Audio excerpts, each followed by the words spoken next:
सुयोग छबुराव घडवचे पाटील. मी संभाजीनगरहून येतोय. माझा पहिला अनुभव असा आहे का मला रात्री झोपेत माझा श्वास बंद होतो. मी महाराजांचा आशीर्वाद घेतला आणि तिसऱ्या महिन्यापासूनच मला त्याची प्रसिद्धी आली. मला आत्तापर्यंत माझी 8वी वारी आहे. 7 वाऱ्या महाराजांनी करायला लावल्या होत्या. मला तिसऱ्या वारीपासूनच मला गुण आला. मला आतापर्यंत कुठलाच त्रास नाही. दुसरा अनुभव असा, मला बीपीची गोळी होती. वेळ संपलेला आहे, खाली बसा. बीपीची गोळी होती माझ्या ह्या 8व्या महिन्यापर्यंत, म्हणजे 3 महिन्यापासून मला एक पण गोळी नाही. तसंच माझ्या आईला मी मागच्या वारीला घेऊन आलो होतो. आई हार्टचं पेशंट होतं. आईला चक्कर यायची. आईचं ऑपरेशन झालं होतं एंजिओप्लास्टीचं.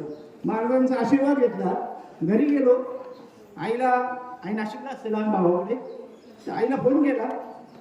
आईचं चक्कर बंद झाली. हा सगळा साक्षात्कार आहे. आज आपण सगळे सद्गुरूंच्या खूप आशीर्वादात आणि एकनाथ महाराजांच्या आशीर्वादाने त्यांच्या छत्रछायाखाली आहे. सगळ्यांनी विश्वास ठेवा. मी विश्वास ठेवला. मला प्रचिती आली.